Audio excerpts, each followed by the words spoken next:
আসসালামু আলাইকুম ওয়া রাহমাতুল্লাহি ওয়া বারাকাতুহু। আমি আবার সালাম দিচ্ছি। আসসালামু আলাইকুম ওয়া রাহমাতুল্লাহি ওয়া বারাকাতুহু। সম্মানিত দিনী ভাইয়েরা, আপনারা যারা রাস্তায় আছেন, দোকানে আছেন, বিভিন্ন জায়গায় যারা অযথা সময় নষ্ট করছেন, আমি দেখতে পাচ্ছি আল্লাহর বান্দারা হাঁটাহাঁটি করছেন বিভিন্ন জায়গায়। দোকানে, রাস্তায় যারা আছেন, আমি আপনাদেরকে আল্লাহর ওয়াস্তে দাওয়াত দিচ্ছি, ভাইজান একটু দয়া করে কোরআনের সম্মানটা রক্ষা করুন। আল্লাহ আপনাদের সম্মান বাড়িয়ে দিবেন।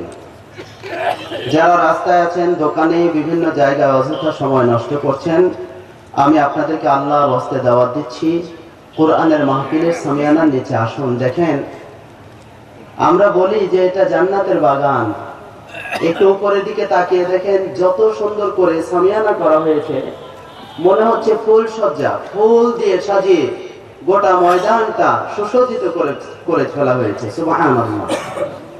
আমি এবছর যতগুলো মাহফিল করেছি, এত সুন্দর সামিয়ানা আমি কোথাও দেখতে পাইনি, আজকে দেখলাম, আলহামদুলিল্লাহ। সম্মানিত সাউন্ড সিস্টেম, সম্মানিত যারা ডেকোরেশনের দায়িত্বে নিয়োজিত আছেন, তারা যে এত যত্ন করে এই মাহফিলের ইন্তজাম করেছেন, আল্লাহ যেন তাদেরকে দীর্ঘ নেক হায়াত দান করেন। আমরা সবাই বলি আমিন। ভাইজান, আমি আবারও বলছি, যারা রাস্তায় আছেন, দোকানে আছেন, আপনারা দয়া করে কোরআনের সম্মান রক্ষার্থে মাহফিলের সামিয়ানার নিচে আসেন। আসুন দাদা ভাই, ছোট ভাই, বড় ভাই যারা আছেন, সবাইকে আমি বিনয়ের সাথে বলছি আসেন। এখন আমার সামনে হয়তো 40-50 জন মানুষ বসে আছেন, ডানে বামে সব মিলিয়ে হয়তো 100 মানুষ হবে কিনা সন্দেহ। তো এত অল্প সংখ্যক লোকের মধ্যে আমাদের মাহফিলের মধ্যমণি, প্রধান আকর্ষণ, প্রধান বক্তা আলহাজ মাওলানা মুফতি মোহাম্মদ বজলুর রশিদ মিয়া সাহেব, শ্রদ্ধেয় হুজুর, তিনি অনেক আগে আমাদের মাঝে এসেছেন। এরকম অল্প লোকের মধ্যে তিনি কথা বলতে অবশ্যই একটু কষ্টবোধ করবেন। এজন্য যারা এখনো রাস্তায় আছেন, দোকানে আছেন, আমি আপনাদেরকে আমার সময়টাও বলে দিচ্ছি। আমার সময় হবে 1 ঘন্টার একটু বেশি, কম না, 1 ঘন্টার একটু বেশি হবে। এ সময় পরেই আজকের মাহফিলের মধ্য আকর্ষণ, প্রধান বক্তা তিনি আলোচনা পেশ করবেন। এই জন্য মাহফিলটাকে একটু সুন্দর করার জন্য যারা রাস্তায় আছেন, আপনারা আল্লাহর রাস্তে চলে আসুন। আলহামদুলিল্লাহ الحمد لله نحمده ونستعينه ونستغفره ونعوذ بالله من شرور أنفسنا ومن سيئات أعمالنا من يهدي الله فلا مضل له ومن يضلل فلا هادي له ونشهد أن لا إله إلا الله ونشهد أن سيدنا وسندنا وحبيبنا ومولانا محمدا عبده ورسوله الذي أرسله بالحق بشيرا ونذيرا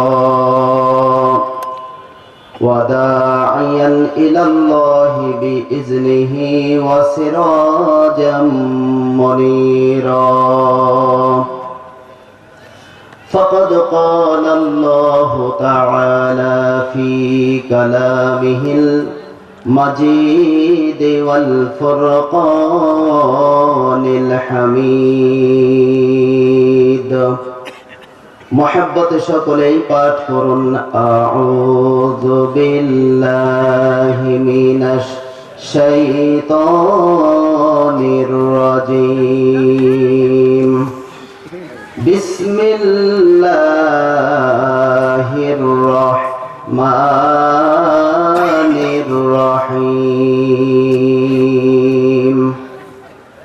ইন্নাল্লাহা ওয়া মালাইকাতাহু ইউসাল্লুনা আলান নাবিয়্যি يا أيها الذين آمنوا صلوا عليه وسلموا تسليما اللهم صل على محمد وعلى آل محمد كما صليت على إبراهيم وعلى آل إبراهيم إنك حميد مجيد اللهم بارك على محمد وعلى آل محمد كما باركت على إبراهيم وعلى آل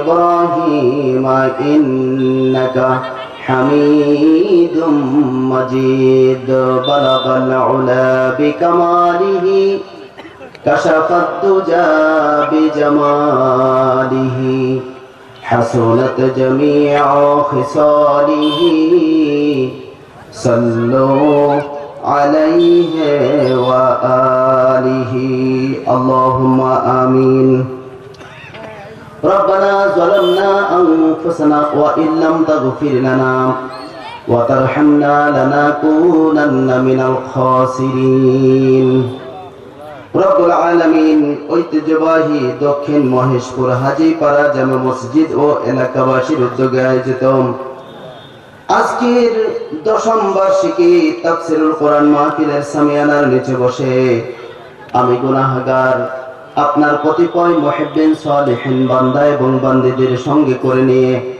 আপনার মহান কুদরতি দরবারে দুখানা হাত তুলে ধরেছি। রব্বুল আলামিন মেহেরবানি করে আমাদের সকলের অতীত জীবনের সমস্ত গুনাহগুলোকে মাফ করে দিন। রব্বুল আলামিন আমরা এখানে একত্রিত হয়ে আপনার প্রিয় নবীজি সাল্লাল্লাহু আলাইহি ওয়াসাল্লামের প্রতি দরুদ শরীফ পড়েছি। এছাড়াও মাগরিবের নামাজের পর থেকে শুরু করে এত রাত পর্যন্ত পবিত্র কোরআন এবং হাদিসের আলোকে যে মূল্যবান আলোচনা হয়েছে, যা আমল করা হলো, এর বদলায় যা সব হয় অনন্ত কোটি গুণ বাড়িয়ে সোনার মদিনায় নবী পাকের রওজা মুবারকে পৌঁছিয়ে দিন। নবী পরিবার, সাহাবা আজমাইন, তাবিঈন, তাবিঈন, শুহাদা আজমাইন, আইম্মায়ে মুজতাহিদিন, হযরত আদম আলাইহিস সালাম থেকে শুরু করে আজ পর্যন্ত যত মুমিন মুমিনাত দুনিয়া থেকে বিদায় হয়ে গেছে, মেহেরবানি করে সকলের রূহ মুবারকে সওয়াবগুলো পৌঁছিয়ে দিন। রব্বুল আলামিন আজকের এই মাহফিলকে দয়া করে আপনি কবুল করে নেন। এই মাহফিলের আয়োজন করতে গিয়ে যারা অক্লান্ত পরিশ্রম করেছেন, মাথার ঘাম পায়ে ফেলে কষ্টে উপার্জন করা টাকা পয়সা যারা দান করেছেন, আজকের মাহফিলের বক্তা শ্রোতা সহ সবাইকে কবুল করে নেন। আখিরাতের আদালতে কঠিন মুসিবতের সময় এই মাহফিলটাকে আমাদের সকলের জন্য নাজাতের ওসিলা হিসেবে কবুল করে নিয়েন। সুবহান রাব্বিকা রাব্বিল ইজ্জাতি আম্মা ইয়াসিফুন ওয়া সালামুন আলাল মুরসালিন ওয়ালহামদুলিল্লাহি রাব্বিল আলামিন বিরহমাতিকা ইয়া আরহামার রাহিমিন। লা ইলাহা ইল্লাল্লাহ। মুহাব্বতে সবাই পড়েন লা ইলাহা ইল্লাল্লাহ, লা ইলাহা ইল্লাল্লাহ, লা ইলাহা ইল্লাল্লাহ। যার দিলে আছে আমার আল্লাহর ভয়, আল্লাহ আল্লাহ সব সময়। যার মনে আছে মরণের ভয়, আল্লাহ আল্লাহ সব সময়। আহার নিদ্রা ভালো লাগে না এই দুনিয়া, ভালো লাগে না, ভালো লাগে শুধু আল্লাহ। লা ইলাহা ইল্লাল্লাহ। মুহাব্বতে সবাই পড়েন লা ইলাহা ইল্লাল্লাহ, লা ইলাহা ইল্লাল্লাহু মুহাম্মাদুর রাসূলুল্লাহ। সকলে জবান খুলে পড়ুন সাল্লাল্লাহু আলাইহি ওয়াসাল্লাম। আজকের মাহফিলের সম্মানিত সভাপতি জনাব আলহাজ মোহাম্মদ জবেদ আলী সরকার, সাধারণ সম্পাদক, কমলপুর নুরানি তালিমুল কুরআন হাফিজিয়া মাদ্রাসা। সম্মানিত সভাপতি সাহেবকে আমি আমার অন্তরের অন্তরস্থল থেকে শুভেচ্ছা জ্ঞাপন করছি। আজকের মাহফিলের সম্মানিত সহ সভাপতি জনাব মোহাম্মদ তৌফিকুজ্জামান ডিউক, সমাজসেবক, KBM কলেজ, পোলহাট, দিনাজপুর। সম্মানিত সহ সভাপতি সাহেবকেও আমি আমার অন্তরের অন্তরস্থল থেকে শুভেচ্ছা জ্ঞাপন করছি। আজকের মাহফিলের সম্মানিত প্রধান অতিথি, বিশেষ অতিথিবৃন্দ, সম্মানিত অতিথিবৃন্দ সহ আমন্ত্রিত অতিথিবৃন্দ সহ আজকের মাহফিলের সম্মানিত আমন্ত্রিত উলামায়ে কেরাম, বিশেষ করে আমার সম্মানিত ওস্তাদ, আপনাদের সবার অতীব মহাব্বতের ব্যক্তি, আজকের মাহফিলের মধ্যমণি, প্রধান আকর্ষণ, প্রধান বক্তা, আন্তর্জাতিক খ্যাতিসম্পন্ন বিশিষ্ট ইসলামিক চিন্তাবিদ আলহাজ হযরত মাওলানা মুফতি মোহাম্মদ বজলুর রশিদ মিয়া সাহেব, শ্রদ্ধেয় হুজুর সহ অন্যান্য উলামায়ে হযরত আমার সামনে বসে আছেন, মঞ্চে বসে আছেন, আমার ডানে আছেন, আমার বামে আছেন, পর্দার অন্তরালে অসংখ্য মা বোনেরা আছেন। সবাইকে আমি আমার অন্তরের অন্তরস্থল থেকে শুভেচ্ছা জ্ঞাপন করছি। এই মুহূর্তে জানতে চাই আপনারা সবাই কেমন আছেন? আমাদের সবাইকে ভালো রাখার একমাত্র মালিক আল্লাহ। যে মহান আল্লাহ পাক আমাদেরকে অত্র এলাকার হাজার হাজার মানুষের মধ্যে থেকে বাছাই করে আমাদের মতো কতিপয় ব্যক্তিদেরকে কোরআনের মাহফিলে আসার মতো সুযোগ করে দিয়েছেন। সবাই বলেন আলহামদুলিল্লাহ। শত কোটি দরুদ ও সালাম বর্ষিত হোক সেই মহান মানবতার মুক্তির অগ্রদূত, যার আগমনে আমরা পেয়েছি সঠিক ও সত্য পথের সন্ধান, সেই নবীজির প্রতি দরুদ ও সালাম সকলেই পাঠ করুন সাল্লাল্লাহু আলাইহি ওয়াসাল্লাম। সম্মানিত দিনী ভাইয়েরা, এই মুহূর্তে আমি আপনাদের কাছে জানতে চাচ্ছি, আজকের এই কোরআনের মাহফিলে আসার মতো সুযোগ পেয়ে আপনারা অন্তর থেকে বেজার না খুশি? সবাই খুশি আছেন? কারা কারা খুশি আছেন দুইটা হাত দেখাতে পারবেন? আলহামদুলিল্লাহ বলেন, সবাই বলেন আলহামদুলিল্লাহ। আরেকটা বার বলেন আলহামদুলিল্লাহ। আবারও বলতে হবে আলহামদুলিল্লাহ। আমরা খুশি আছি। আমরা আল্লাহর দরবারে দরখাস্ত জানাই, আল্লাহ যেন আমাদের সবার উপরে রাজি এবং খুশি হন। সবাই বলেন আমিন। আমাদের বাড়ি যেখানে নাটোর জেলার গুরুদাসপুর উপজেলার কুমারখালী গ্রাম, আমাদের বাড়ির পাশেই আল্লাহর একজন বান্দা, নাম হলো মুর্তুজা আলী। এই মুর্তুজা আলী সাহেবের স্ত্রী মারা গেলেন রাত্রি 2টার সময়। পরের দিন সকাল 10:04 তার জানাজার নামাজ অনুষ্ঠিত হলো। ওই জানাজার নামাজে মুর্তুজা আলী উপস্থিত ছিলেন। আমি তাকে বললাম যে দাদা, আপনি সবাইকে একটু সালাম দেন এবং আপনার স্ত্রীর জন্য দোয়া চান। উনি সবাইকে সালাম দিলেন, ক্ষমা চাইলেন এবং স্ত্রীর জন্য দোয়া চাইলেন। 10:04 জানাজার নামাজ হলো স্ত্রীর। তারপরে তাকে জানাজার নামাজ আদায় করে কবরস্থ করা হলো, দাফন করা হলো।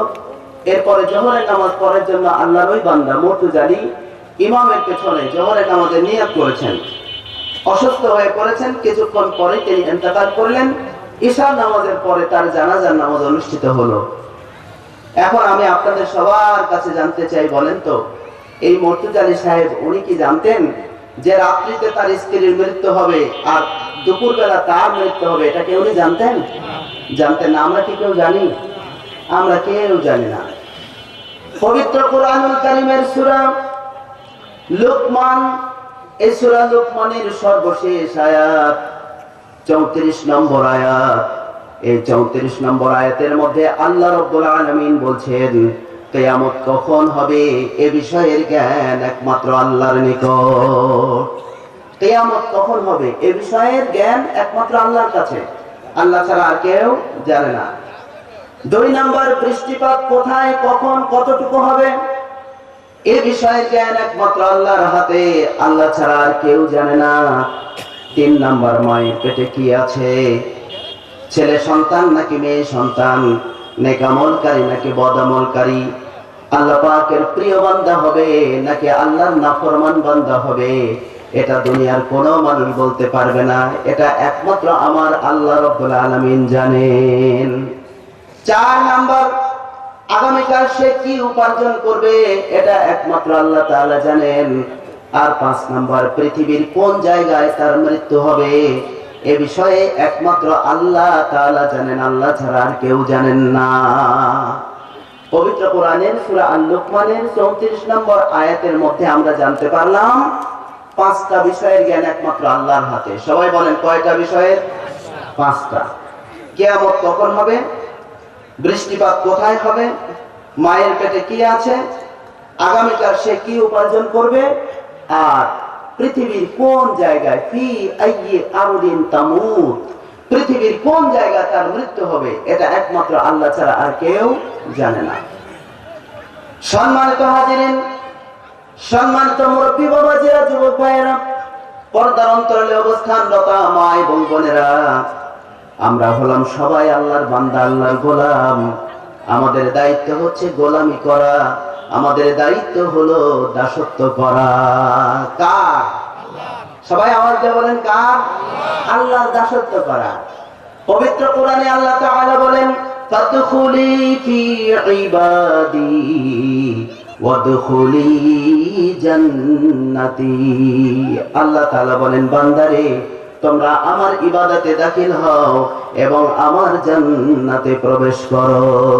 উপায় নাই রে, উপায় নাই রে, উপায় নাই, আল্লাহর ইবাদত ছাড়া জান্নাতে যাওয়ার উপায় নাই।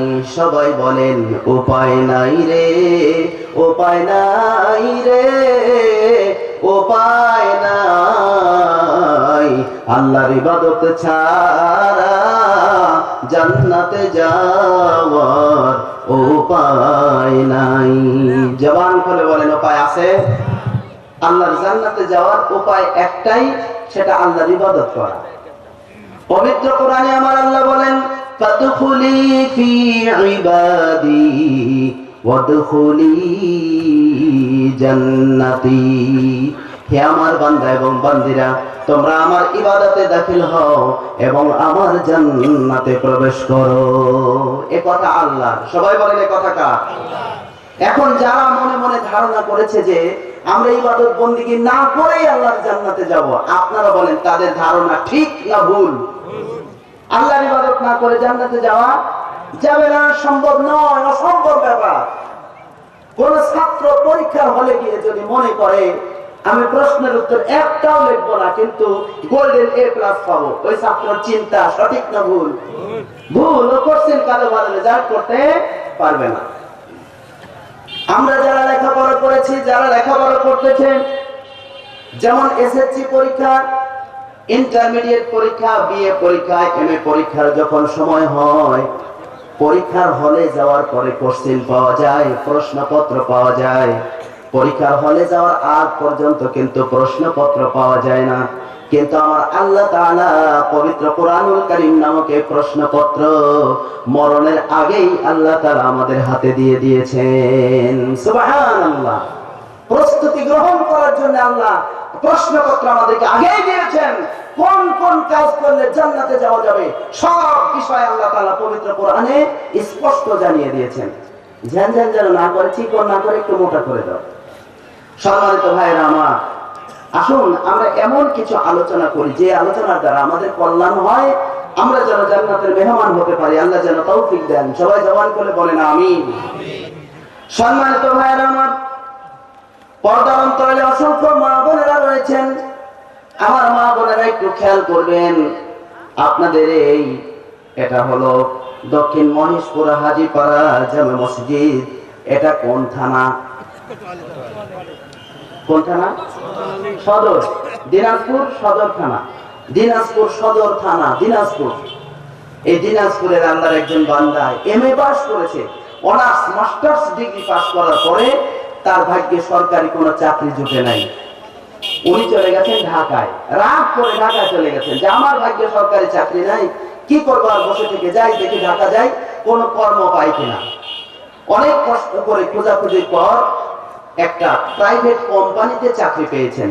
চাকরিতে জয়েন করার পর থেকে উনি অনেক ডেভেলপ করেছেন। বেতন বাড়তে বাড়তে 50,000 টাকা বেতন হয়েছে। এবার ওই যুবকটা চিন্তা করলো যে ঢাকা শহরেই একটা বিয়ে করবে, তখন একজন মেয়েকে বিয়ে করলো। বিয়ে করার কয়েক মাস পর ওই যুবক তার স্ত্রীকে ডেকে বলছে, প্রাণের বিবি চলো আমাদের দিনাজপুরে যাই। তখন তার স্ত্রী ডেকে বলছে, প্রাণের স্বামী আপনার সব কথা আমি মানতে রাজি, কিন্তু আপনার বাবার বাড়ি যেতে আমি রাজি না। যতই বলেন আপনার বাবার বাড়ি যাব না, আমাকে আপনি আমার বাবার বাড়িতেই ভাত কাপড় দিতে হবে, এটাই শর্ত, আপনার বাবার বাড়ি আমি যাব না। এখন আপনারা বলেন যুবকের চিন্তা কমেছে না বেড়ে গেছে? যুবক চিন্তায় পড়ে গেল, সর্বনাশ, কি করা যায়? আমি সবেমাত্র বিয়ে করলাম, মাত্র কয়েক মাস, এখনই আমার স্ত্রী আমার কথা মানছে না, কি করা যায়? একদিন যুবকটা তার স্ত্রীর কাছে গিয়ে বলছে, প্রাণের বিবি চলো আমরা সমুদ্র সৈকত কক্সবাজারে বেড়াতে যাই, তুমি কি যাবা নাকি? সাথে সাথে এক পায়ের উপর খাড়া, বলতেছে আপনি যেদিন ডেট করবেন ওই দিনই যাব। তখন স্বামী বেচারা তার স্ত্রীকে বলেছে, ঠিক আছে আজকে রাত্রি 12টাতে আমি টিকিট কেটে রাখবো, তুমি রেডি হও, যা কিছু নেওয়ার দরকার প্রস্তুতি নাও, আমরা সারা রাত পথ চলবো, সকালবেলা কক্সবাজার সমুদ্র সৈকতে যাব, সারাদিন বিভিন্ন দর্শনীয় জিনিসগুলো দেখে আবার হোটেল ভাড়া করে রাত্রিতে হোটেলে থাকবো, বেশ কয়েকদিন ভ্রমণ করার পর বাড়িতে আসবো। স্ত্রী খুশিতে আত্মহারা রাজি হয়ে গেছে। এবার তার স্বামী যুবক, দিনাজপুরের যুবক, উনি টিকিট কাউন্টারে গেছে, টিকিট কাউন্টারে গিয়ে টিকিট কেটেছে দিনাজপুরের। জোরে বলেন, টিকিট কেটেছে কোথায় কার? দিনাজপুরে টিকিট কেটেছে। দিনাজপুরে টিকিট কেটে টিকিট যে আপনার বাসের যে সুপারভাইজারকে 500 টাকার নোট একটা দিয়ে বলছে, ভাই আপনার সাথে আমার একটা গোপন আলাপ আছে, সেটা হচ্ছে আমি যখন আমার স্ত্রীকে নিয়ে বাসে চড়বো তখনই আপনি বাসের গেট লাগিয়ে দেবেন, যতক্ষণ দিনাজপুর না যান এতক্ষণ গেট খুলবেন না, আপনার জন্য বকশিশ 500 টাকা। রাত্রি যখন 12টা বেজে যায়, ওই যুবক তার স্ত্রীকে সঙ্গে করে নিয়ে বাসের মধ্যে চড়ে বসেছেন।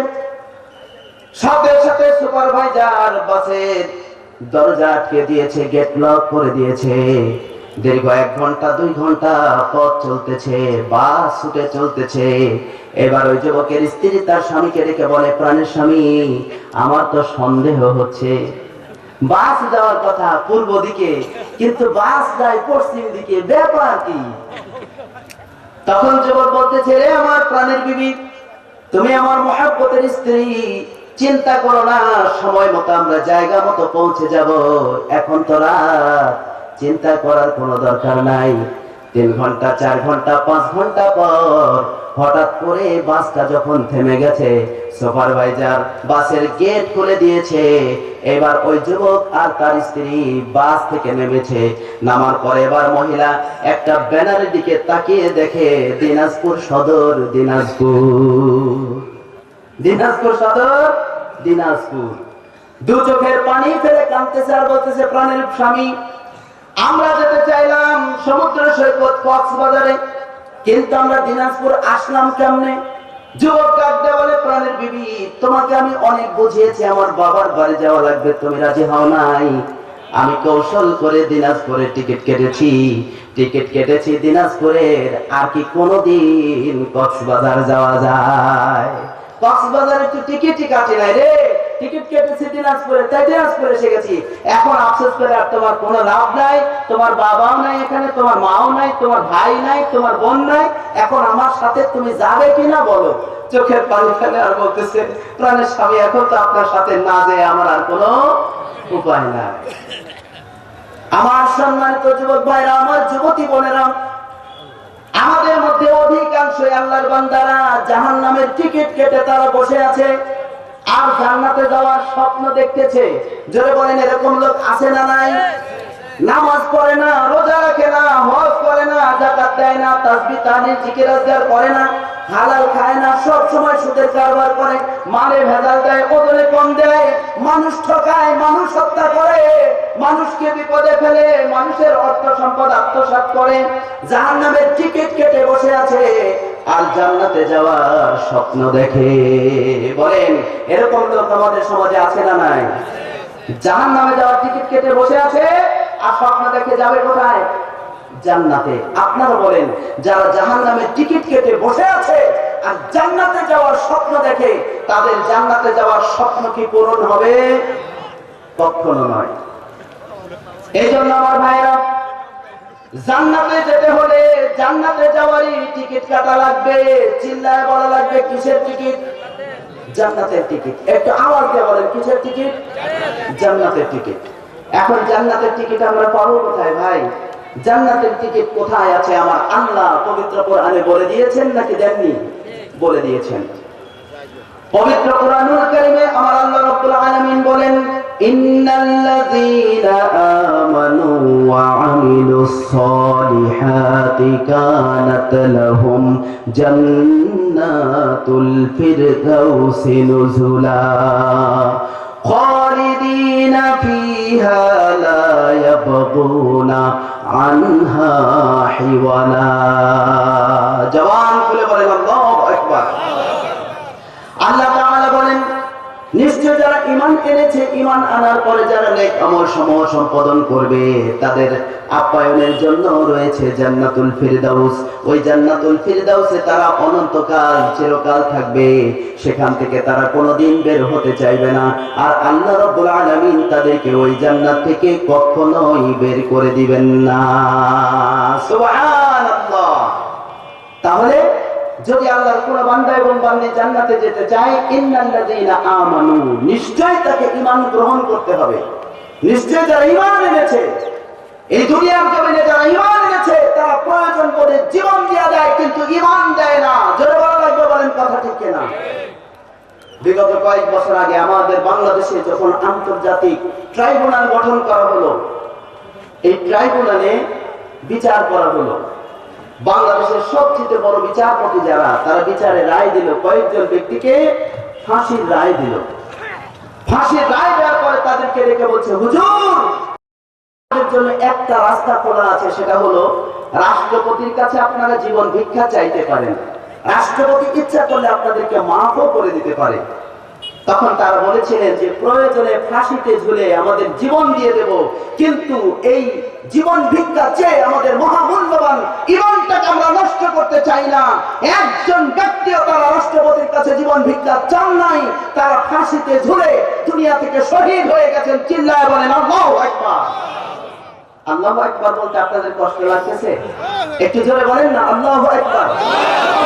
তাহলে এই পৃথিবীর জমিনে যারা ঈমানদার, তারা প্রয়োজন বোধে জীবন দিয়ে দেয়, কিন্তু ঈমান দেয় না। হযরত মূসা আলাইহিস সালামের জামানায় একজন ব্যক্তি নিজেকে খোদা বলে দাবি করেছিল, সর্বময় ক্ষমতার অধিকারী বলে নিজেকে বলেছিল যে আনা রব্বুকুমুল আ'লা, আমি হলাম সবচেয়ে বড় খোদা। ফেরাউনের সময় যে লোকটা নিজেকে খোদা বলে দাবি করেছিল, তার নাম হলো ফেরাউন। সবাই বলেন, তার নাম কি? ফেরাউনের অতীব সুন্দরী একজন মেয়ে ছিল। ওই সুন্দরী মেয়েটাকে সেবা শুশ্রূষা করার জন্য একজন মহিলাকে নিযুক্ত করা হয়েছিল, যিনি হচ্ছেন ফেরাউনের মেয়ের খাদেমা।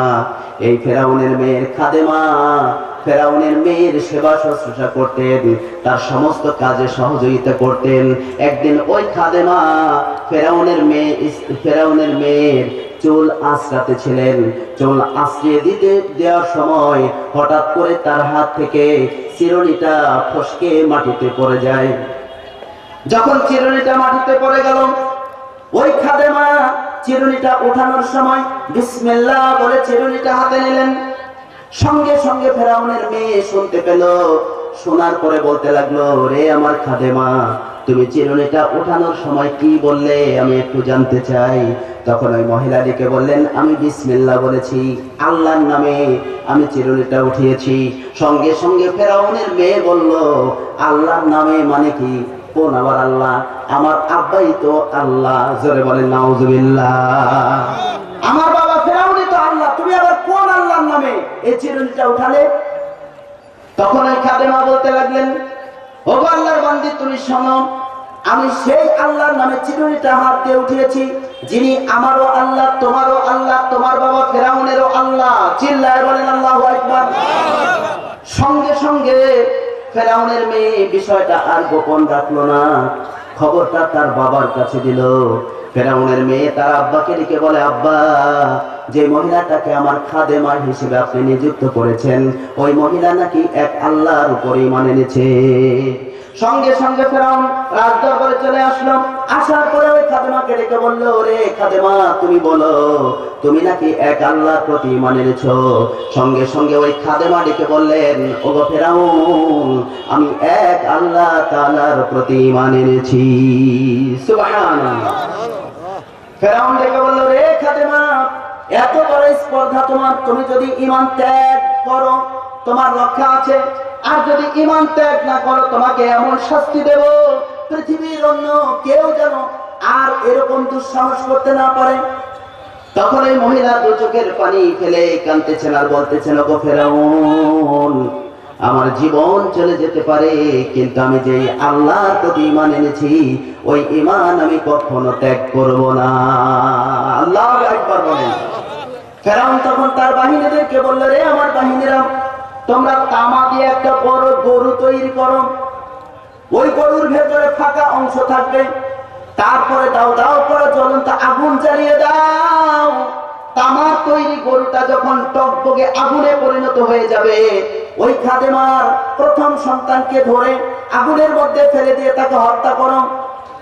ফেরাউনের বাহিনীরা তাই করলো, তামা দিয়ে একটা গরু তৈরি করলো, ওই গরুর মধ্যে ভেতরে ফাঁকা অংশ। এবার ওই খাদেমা যিনি আল্লাহর প্রতি ঈমান এনেছিলেন, ওই খাদেমার প্রথম সন্তানকে ধরে আনা হলো, হাত পা বাঁধা অবস্থায় তাকে দাউ দাউ করে জ্বলন্ত আগুনের মধ্যে ফেলে দিয়ে তাকে হত্যা করা হলো। দ্বিতীয় সন্তানকে এনেও ওই আগুনের মধ্যে ফেলে দিয়ে হত্যা করা হলো। তৃতীয় সন্তানকে আগুনের মধ্যে ফেলে দিয়ে হত্যা করা হলো। চতুর্থ সন্তানকে আগুনের মধ্যে ফেলে দিয়ে হত্যা করা হলো। সমস্ত সন্তানগুলোকে আগুনের মধ্যে ফেলে দিয়ে হত্যা করা হলো। এবার ওই মহিলার কোলে ছিল একটা দুধের বাচ্চা শিশু সন্তান। এবার ফেরাউন ডেকে বলল, রে খাদেমা, তোমাকে বলছি তুমি ঈমান ত্যাগ করো, যদি তুমি ঈমান ত্যাগ না করো তাহলে তোমার কোলে যে দুধের বাচ্চা শিশু সন্তান আছে, ওই শিশু সন্তানটাকে আগুনের মধ্যে ফেলে দিয়ে তাকে আমি দুনিয়া থেকে বিদায় করে দেব। এবার ওই খাদেমা দোদুল্যমান পন্থায় উপস্থিত হয়ে গেলেন, আল্লাহর দরবারে দরখাস্ত পেশ করে বলতে লাগলেন, আল্লাহ, আমি কি করব, আমি তো কোনো উপায় পাচ্ছি না। মহিলাটা কিং কর্তব্য বিমূঢ় হয়ে গেলেন, চিন্তায় পড়ে গেলেন, তিনি তার সন্তানকে আগুনের মধ্যে ফেলে দিবেন নাকি ঈমান ছেড়ে দেবেন। যখন এমন পন্থায় উপস্থিত হয়ে গেল, সঙ্গে সঙ্গে আল্লাহ পাকের মহান কুদরতে ওই মহিলার কোলে থাকা দুধের বাচ্চা শিশু সন্তান, আল্লাহর কুদরতের বহিঃপ্রকাশ ঘটে গেল। ওই শিশু সন্তান বড় মানুষদের মতো স্পষ্ট ভাষায় কথা বলা আরম্ভ করে দিল। ওই সন্তান তার মাকে ডেকে বলতে লাগলো, মা, আপনি খবরদার ঈমান ত্যাগ করবেন না, প্রয়োজন বোধে আপনি আমাকে সঙ্গে করে নিয়ে অগ্নিকুণ্ডের মধ্যে আপনি নিক্ষেপ হন। অগ্নিকুণ্ডের মধ্যে নিক্ষিপ্ত হতে আমাদের যতটুকু দেরি হবে, আল্লাহর জান্নাতে প্রবেশ করতে আমাদের ততটুকু দেরি হবে না। জোরে বলুন সুবহানাল্লাহ। অবশেষে ওই মহিলা তার দুধের বাচ্চা শিশু সন্তান সহ অগ্নিকুণ্ডে নিক্ষিপ্ত হলেন, কিন্তু ঈমান দিলেন না। চিল্লায়া বলেন আল্লাহু আকবার। এর নাম হলো ঈমান। চিল্লায়া বলেন আল্লাহু আকবার। এর নাম কি? ঈমান। আর আমাদের মধ্যে অনেকে মনে মনে ভাবে ঈমান মনে হয় মামুর হাতের মোয়া, যেভাবে রাখবো সেভাবে ঠিক থাকবে, তাই হয়? আপনি কোরআনের মাহফিলে আসলেন, আবার একটা ভ্যারাইটি শো হচ্ছে, গানের বৈঠক হয়েছে, ওই গানের বৈঠকে আপনি গেলেন, তাহলে আপনার ঈমান আছে না গেছে? ঈমান কখনো থাকবে না। একজন মুসলমান নেক আমল করবে কিন্তু সে গুনাহের কাজ করতে পারে না। আমি আপনাদের সামনে বলতে চেয়েছিলাম যে আল্লাহ তাআলা আমাদেরকে জান্নাতের সুসংবাদ, জান্নাতের টিকিট কি দিয়েছেন পবিত্র কোরআনে আল্লাহ তাআলা স্পষ্ট ভাষায় সব বর্ণনা করে দিয়েছেন। আমার সম্মানিত ভাইরা, আমার আল্লাহ তাআলা বলেন, ইন্নাল্লাযীনা আমানু, নিশ্চয় যারা ঈমান আনয়ন করেছে, ঈমান আনার পরে ওয়া আমিলুস সালিহাত, যারা নেক আমল সমূহ সম্পাদন করবে, কানাত লাহুম জান্নাতুল ফিরদাউস নুজুলা, তাদের আপ্যায়নের জন্য রয়েছে জান্নাতুল ফিরদাউস। খালিদিনা ফিহা, ওই জান্নাতে তারা অনন্তকাল চিরকাল থাকবে। লা ইয়াবগুনা আনহা হিওয়ালা, ওই জান্নাত থেকে তারা কোনোদিন বের হতে চাইবে না। আর আল্লাহ রাব্বুল আলামিন তাদেরকে ওই জান্নাত থেকে কখনোই বের করে দিবেন না। সুবহানাল্লাহ বলেন। জি আচ্ছা, সম্মানিত প্রধান অতিথি সাহেবের আগমন। জনাব অ্যাডভোকেট আলহাজ মোফাজ্জল হোসেন দুলাল সাহেব, জোরে বলেন জিন্দাবাদ। তিনি আজকের মাহফিলে আগমন করেছেন, আমি তাকে স্টেজে আসার জন্য বিনীতভাবে অনুরোধ জানাচ্ছি। সম্মানিত ভাইরা আমার, হ্যাঁ, প্রধান মেহমান জনাব মোহাম্মদ মোকাররম হোসেন, জনাব মোহাম্মদ মোকাররম হোসেন সাহেব, তিনিও এসেছেন। বারাকাল্লাহু ফি হায়াতিকা, আল্লাহ তাআলা তাকে যেন দীর্ঘ নেক হায়াত দান করে। সবাই জবান করে বলেন আমিন। সম্মানিত ভাইরা আমার, পবিত্র কুরআনুল কারীমে আল্লাহ রাব্বুল আলামিন স্পষ্ট ভাষায় জানিয়ে দিয়েছেন কোন আমল করলে জান্নাত পাওয়া যাবে। সে আমলের কথাগুলো আমার আল্লাহ পবিত্র কোরআনে জানিয়ে দিয়েছেন। যে বিষয়গুলো আমল করলে আমরা জান্নাতের হকদার হব, মালিক হব, ওই বিষয়গুলো যদি 5 মিনিটের মধ্যে আমি আলোচনা করি, আপনারা কি বিরক্ত হবেন? বিরক্ত হবেন না ভাই। আজকের কোরআনের মাহফিলে আপনারা যারা এসেছেন, আপনারা কেউ ঠকেননি। আমার পাশে সম্মানিত হুজুর আছেন, মাদ্রাসার শিক্ষক মণ্ডলী, হাফেজ সাহেবগণ আছেন, সবাই এই হাদিসটা মুখস্থ করেছেন। ছোট ছোট মক্তবের ছাত্ররাও হাদিসটা জানে। হাদিসটা হলো মাজলিসু ফিকহিন খায়রুম মিন ইবাদাতি 60 সানা, ইলমে দ্বীন শিক্ষার একটা মজলিস 60 বছর ইবাদতের চেয়েও উত্তম। একটু জবান খুলে বলেন সুবহানাল্লাহ। এই যে আপনারা ইলমে দ্বীন শিক্ষার মজলিসে বসেছেন, 60 বছর ইবাদত করার চাইতেও বেশি সওয়াব আল্লাহ আমাদের আপনাদের আমলনামায় দিয়ে দিবেন। চিল্লায় বলেন আল্লাহু আকবার। আপনারা অনেকে মনে মনে ভাবতেছেন, হুজুর এই 60 বছর একটা ব্যাপার হলো? কিন্তু একটাবার কি চিন্তা করে দেখেছেন, আল্লাহর কোন বান্দা যদি সারা দিন রোজা রাখে, রোজা রেখে কোরআন তেলাওয়াত করলো, নামাজ আদায় করলো, তাসবিহ তাহলিল জিকির আজকারের মাধ্যমে সারা দিন কাটিয়ে দিল, সারাটা রাত না ঘুমিয়ে জেগে থেকে সারা রাত জেগে জেগে আল্লাহর ইবাদত করলো, সারা দিন এবং রাত 24 ঘন্টা একটানা আল্লাহর যদি ইবাদত করে, তাহলে হবে মাত্র একদিন। কয়দিন? একদিন। এভাবে যদি একটানা 30 দিন সারা দিন রোজা রাখে, সারা রাত জেগে জেগে যদি আল্লাহর ইবাদত করে, তাহলে হবে মাত্র 1 মাস।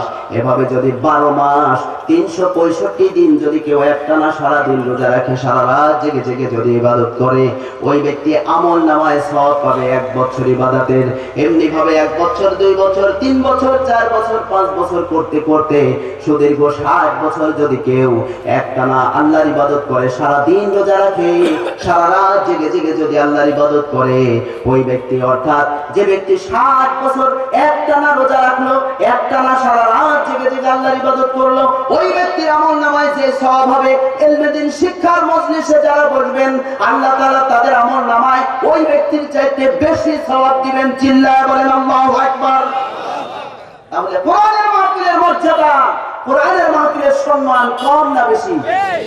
এখানে বসার এত ফজিলত, এই ফজিলত যদি কেউ জানতো, তাহলে তারা বাড়িতে ঘুমাতে পারতো না, রাস্তায় ঘুরতে পারতো না, দোকানে ঘুরতে পারতো না। তারা সব কর্মব্যস্ততাকে উপেক্ষা করে কোরআনের মাহফিলে এসে বসতো। জোরে বলেন কথা ঠিক কিনা? সম্মানিত ভাইয়েরা আমার, আমার আল্লাহ তাআলা পবিত্র কোরআনে বলেন, قد أفلح المؤمنون الذين هم في صلاتهم خاشعون। আল্লাহ তাআলা বলেন, অবশ্যই ঈমানদার, অবশ্যই যারা মুমিন তারা সফল কাম। যারা ঈমানদার নয়, যারা মুমিন নয়, তারা কিন্তু সফল কাম হবে না।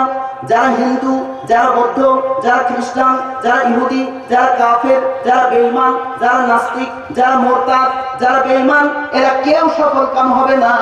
আমার আল্লাহ তাআলা বললেন, قد أفلح المؤمنون, অবশ্যই যারা ঈমানদার, যারা মুমিন, তারা হবে সফল কাম।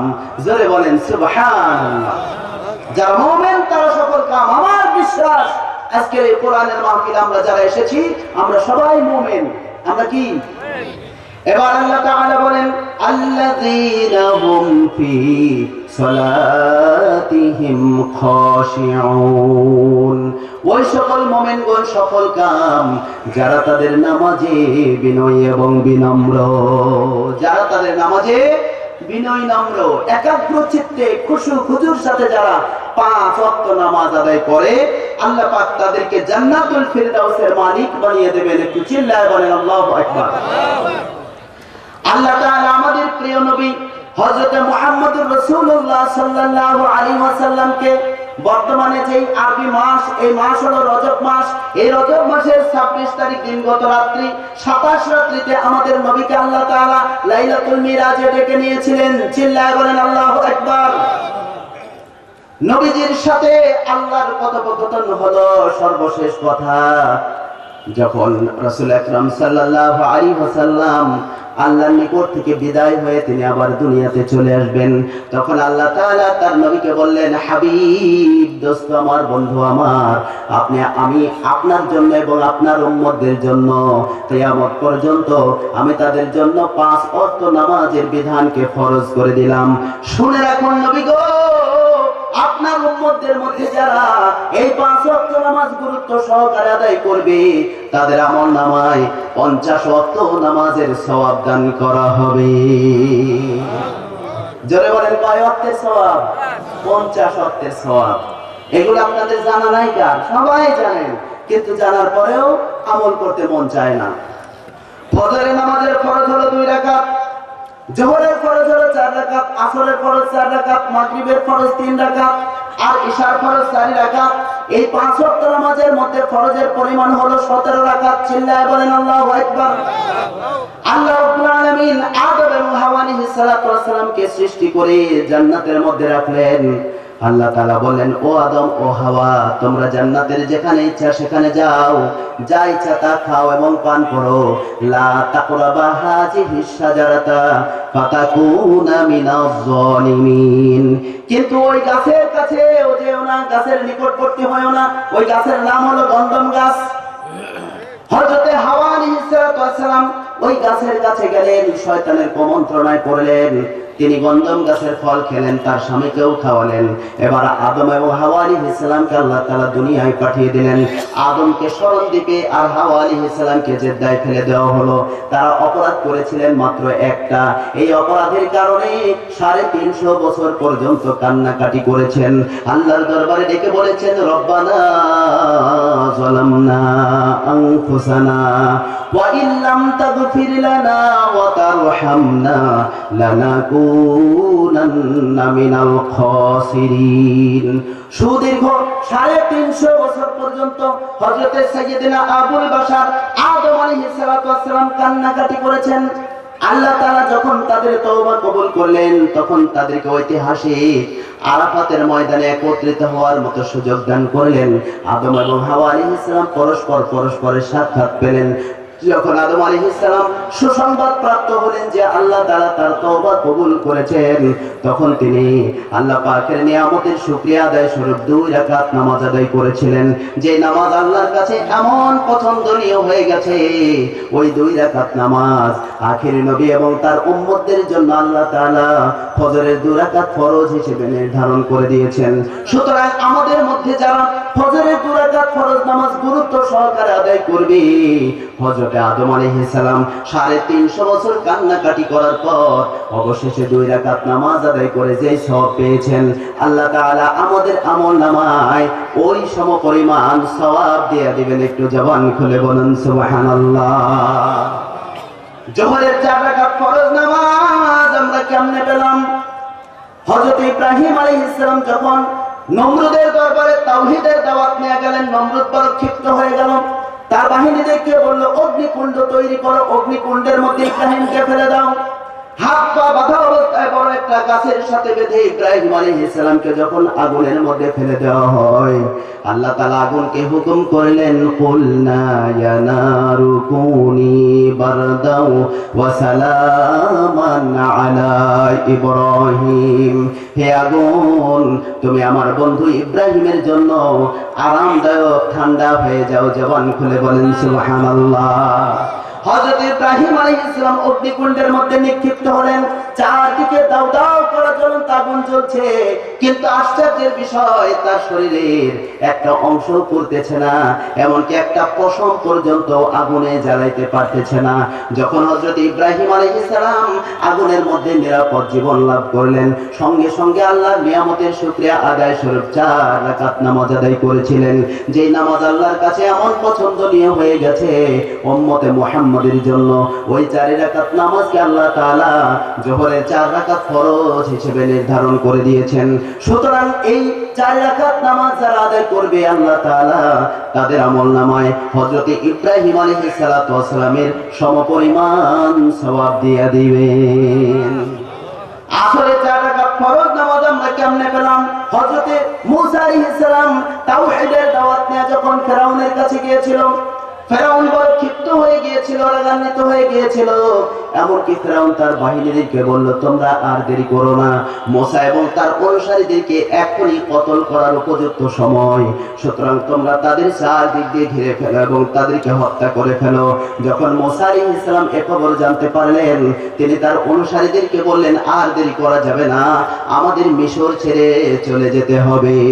হযরত মূসা আলাইহিস সালাম বনি ইসরাঈলদেরকে সঙ্গে করে নিয়ে পালিয়ে যাওয়ার জন্য সামনের দিকে অগ্রসর হলেন। দীর্ঘ পথ অতিক্রম করার পর তারা লোহিত সাগরের কিনারায় পৌঁছে গেলেন। এদিকে ফেরাউনের বাহিনীরা, ডানেও ফেরাউনের বাহিনী, বামেও ফেরাউনের বাহিনী, পেছনেও ফেরাউনের বাহিনী, আর সামনে হলো লোহিত সাগর। মূসা আলাইহিস সালামের অনুসারীরা ডেকে বলছেন, ও আল্লাহর পয়গম্বর মূসা আলাইহিস সালাম, আমাদের 3 দিক দিয়ে হলো সৈনিক, ফেরাউনের সৈনিকেরা, আমাদের শত্রুরা 3 দিকে ঘিরে ফেলেছে। এখন আমাদের সাগরের মধ্যে ঝাঁপ দিয়ে মরে যাওয়া ছাড়া উপায় নাই। হযরত মূসা আলাইহিস সালাম বললেন, ও আমার অনুসারীরা, তোমরা চিন্তা করো না, নিশ্চয়ই আল্লাহর সাহায্য অতি নিকটবর্তী। অবশ্যই আল্লাহ তাআলা আমাদের জন্য কোনো না কোনো রাস্তা করে দেবেন। ইতিমধ্যে আল্লাহ তাআলা হযরত মূসা আলাইহিস সালামকে বললেন, আপনার হাতের লাঠি দ্বারা পানির উপর আঘাত করেন। মূসা আলাইহিস সালাম যখন লাঠি দিয়ে সাগরের পানির উপর আঘাত করলেন, সাথে সাথে 12টা রাস্তা হয়ে গেল। মূসা আলাইহিস সালাম তার অনুসারীদেরকে বললেন, এই 12টা রাস্তা দিয়ে তোমরা দৌড়িয়ে পালাও, সাগরের ওপারে চলে যেতে হবে। যখন মূসা আলাইহিস সালাম এবং তার অনুসারীরা সাগরের মাঝখানে, ফেরাউন এবং ফেরাউনের দলবল সবাই এসে সাগরের কিনারায় উপস্থিত হয়ে গেল। ফেরাউন তার বাহিনীদেরকে বলল, তোমরা আর দেরি করো না, এই রাস্তা দিয়ে মূসা আলাইহিস সালাম এবং তার অনুসারীদের উপর আক্রমণ করো। এবার তারা দৌড়িয়ে আক্রমণ করতে লাগলো। মূসা আলাইহিস সালাম এবং তার অনুসারীরা সাগর পার হয়ে ওপারে পৌঁছে গেছেন। ফেরাউন এবং তার দলবলেরা সাগরের মাঝখানে। সঙ্গে সঙ্গে আল্লাহ তাআলা পানিকে হুকুম করলেন, পানি একাকার হয়ে যাও। পানি যখন একাকার হয়ে গেল, ফেরাউন এবং তার দলবল পানিতে নিমজ্জিত হয়ে দুনিয়া থেকে বিদায় হয়ে গেল। হযরত মূসা আলাইহিস সালাম ফেরাউনের কবল থেকে রক্ষা পেয়ে গেলেন। লোহিত সাগর পার হয়ে ওপারে গিয়ে তিনি আল্লাহ পাকের নিয়ামতের শুকরিয়া আদায় স্বরূপ 4 রাকাত নামাজ আদায় করেছিলেন। যে নামাজ আল্লাহর কাছে এমন পছন্দনীয় হয়ে গেছে উম্মতে মুহাম্মাদের জন্য, কিয়ামত পর্যন্ত ওই 4 রাকাত নামাজকে আসরে 4 রাকাত ফরজ হিসেবে নির্ধারণ করে দেওয়া হয়েছে। সুতরাং আখির নবীর উম্মতের মধ্যে যারা এই 4 রাকাত ফরজ নামাজ গুরুত্ব সহকারে আদায় করবে, হযরত মূসা আলাইহিস সালামের সমপরিমাণ সওয়াব আল্লাহ তাদের আমলনামায় দিয়ে দিবেন। মাগরিবের 3 রাকাত ফরজ আমরা কেমনে পেলাম?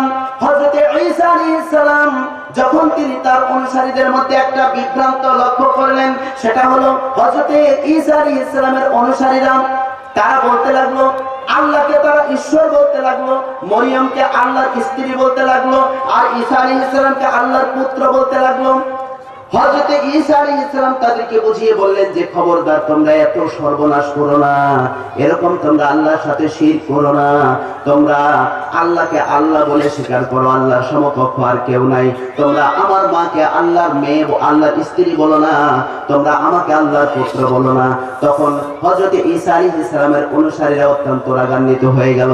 হযরত ঈসা আলাইহিস সালামকে হত্যা করার জন্য একটা ঘরের মধ্যে 7 জ্বালায় ঘরের মধ্যে আবদ্ধ করলো। এরপরে তাই তালানুস নামে একজন ব্যক্তিকে অস্ত্র শস্ত্র হাতে করে নিয়ে ওই ঘরের মধ্যে প্রবেশ করিয়ে দিল ঈসা আলাইহিস সালামকে হত্যা করার জন্য। এদিকে আল্লাহ পাক তার মহান কুদরতে বলে হযরত ঈসা আলাইহিস সালামকে ওই ঘরের মধ্যে থেকে উদ্ধার করে চতুর্থ আসমানে নিয়ে গেলেন। আর তাই তালানুস নামে যে ব্যক্তি ছিল ওই ব্যক্তির চেহারাটা ঈসা আলাইহিস সালামের মতো করে দেওয়া হয়। অবশেষে সেই জামানার মানুষেরা তাই তালানুসকে ঈসা মনে করে তাকে শূলীবিদ্ধ করে হত্যা করে ফেললো। এদিকে হযরত ঈসা আলাইহিস সালাম আল্লাহর কুদরতে চতুর্থ আসমানে গিয়ে নিরাপদ জীবন লাভ করে আল্লাহর নিয়ামতের শুকরিয়া আদায় স্বরূপ 3 রাকাত নামাজ আদায় করেছিলেন, যে নামাজ আল্লাহর কাছে এমন পছন্দনীয় হয়ে গেছে উম্মতে মুহাম্মাদের জন্য ওই 3 রাকাত নামাজকে মাগরিবের 3 রাকাত ফরজ হিসেবে নির্ধারণ করে দেওয়া হয়েছে। সুতরাং আখির নবীর উম্মতের মধ্যে যারা ওই 3 রাকাত ফরজ নামাজ গুরুত্ব সহকারে আদায় করবে আল্লাহ তাআলা তাদের আমলনামায় হযরত ঈসা আলাইহিস সালামের সমপরিমাণ সওয়াব দিয়ে দিবেন। আমার ভাইরা, ঈশা নামাজের ফরজ আমরা 4 রাকাত কেমনে পেলাম? আল্লাহর নবী হযরত ইউনূস আলাইহিস সালাম যখন জাহাজের উপর থেকে সমুদ্রের পানির মধ্যে ঝাঁপ মেরেছিলেন তখন তাকে একটা বড় মাছ গিলে ফেলেছিল। হযরত ইউনূস আলাইহিস সালাম যখন মাছের পেটের মধ্যে ঢুকে পড়লেন তখন তিনি আল্লাহকে ভুলেন নাই, তখন তিনি এই তাসবিহ পড়েছেন, লা ইলাহা ইল্লা আনতা সুবহানাকা ইন্নী কুনতু মিনাজ জালিমিন। 40 দিন পর্যন্ত তিনি মাছের পেটে ছিলেন। লা ইলাহা ইল্লা আনতা সুবহানাকা ইন্নী কুনতু মিনাজ জালিমিন পাঠ করেছেন, যার কারণে আল্লাহ তাআলা তাকে মাছের পেটে হেফাজত করেছেন। 40 দিন পর ওই মাছ সমুদ্রের কিনারায় গেল, যাওয়ার পরে তাকে উদ্গীরণ করে দিল, বমি করে দিল, ওগলাইয়া দিল।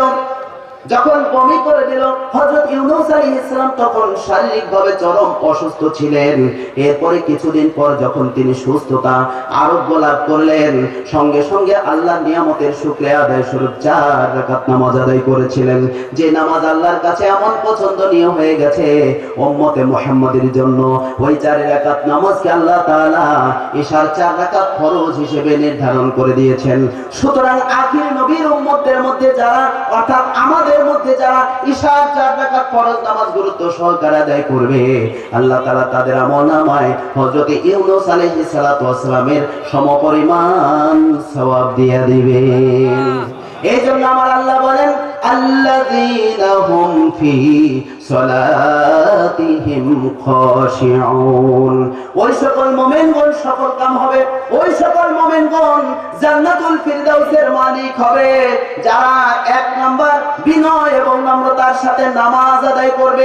এতক্ষণ আমি আপনাদের সামনে যে কথাগুলো বোঝানোর চেষ্টা করেছি আপনারা বলেন তো 5 ওয়াক্ত নামাজের ফজিলত কম না বেশি?